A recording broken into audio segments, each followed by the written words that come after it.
Let me just get your reaction to the military operation, the seizing of Maduro, who will now face charges in New York, and also the U.S. saying they're in charge of the country.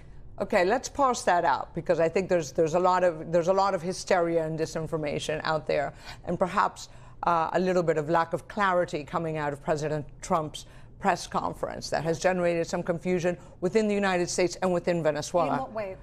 Well, I think that, first of all, the capture of Maduro, for me, is one of the greatest advances in pro-democracy.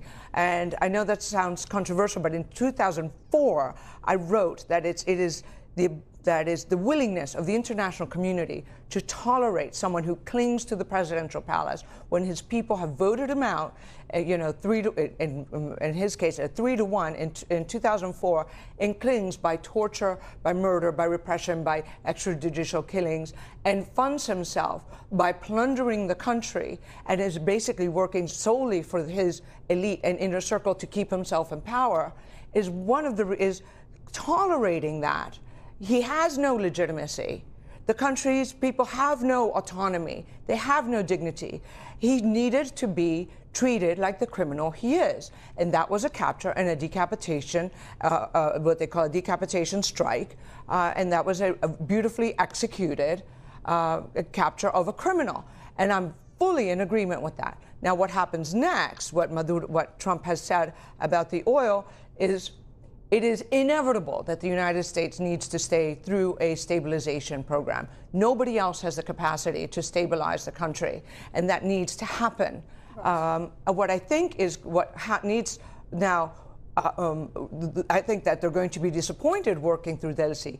It is true that Delcy has been negotiating, and I know this for a fact, because I have been in the room when those conversations have happened and have heard her voice on the phone. So that she has been negotiating to see if the United States will lift sanctions and will allow the redevelopment of the oil. And the other thing Venezuela has, which no one is discussing, is more natural gas than Qatar, right, which has not been developed. Let's just circle back to the first points around the removal of Maduro, because Trump has tried to now install Delcy Rodriguez, who is part of the regime of Maduro. What message does that send to the international community? Because it is not one of replacing a regime with democracy. It is a transition for someone who is part of the original regime.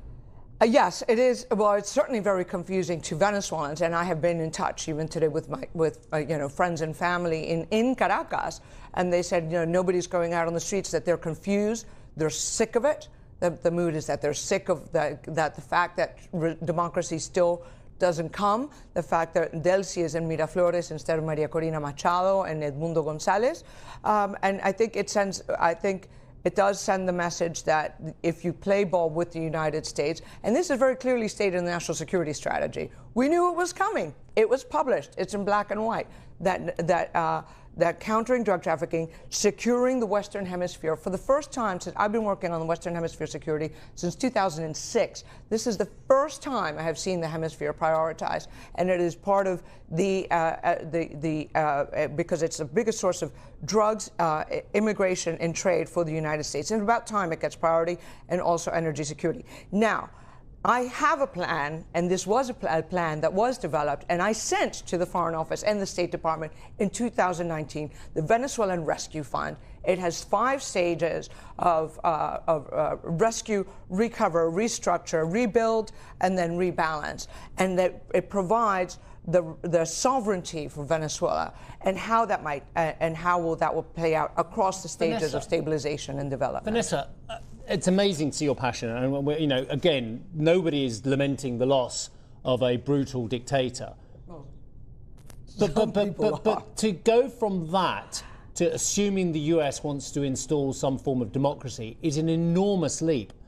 This is a president, and I've seen Democrats do the same, by the way. Mm-hmm. Democrats who have backed revolutions from people, and then they've backtracked. Hosni Mubarak is a great example, and backtracked, and then actively backed the military, in this case, al-Sisi's military, in order to keep stability in the region as well. Stability is important, but we shouldn't kid ourselves, especially given the Trump comments already about Machado and about Edmundo González, that actually Trump has any interest in a path to democracy. And also, this is a gentleman, with respect to Mr. Trump, I think, who has shown great admiration for Mr. Xi, great admiration for Mr. Putin as well, great admiration for other authoritarian leaders around the world. What makes you think that the United States administration in its current form wants democracy in Venezuela? I think we will have to see how that path unfolds. I think there's a lot of uncertainty. But given what I've just said, do you understand what I'm saying? That's what he stated in his national security strategy, that a democratic and a prosperous region is a more secure region. He needs to stick by that strategy, needs to stick by those words, and I certainly hope they do. Venezuela is the country of my birth. It is the country of I have my friends and family still, and I would like to see it return to democracy and prosperity.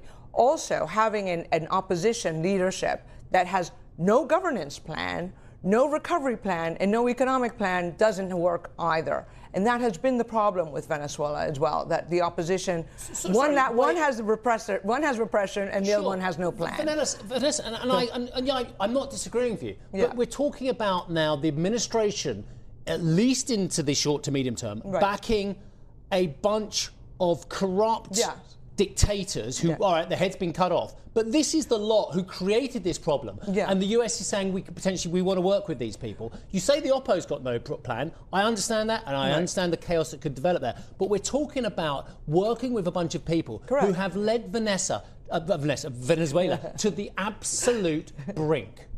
No, absolutely. And the fact that, that Diosdado Cabello, and you can name them, Padrino Lopez, or big military commanders and big thugs, and Alexander Granco Arteaga, who's in charge of the counterintelligence and the torture machine, are still there, is stunning to Venezuelans and very, very worrying. That's why I think that, this isn't going to work, this negotiating with Delcy, because even if she wants to work with Trump, she's between a rock and a hard place, right? She genuflects too much, they'll stick the knife in her. And then we're back to a second wave and a second, military action in Venezuela.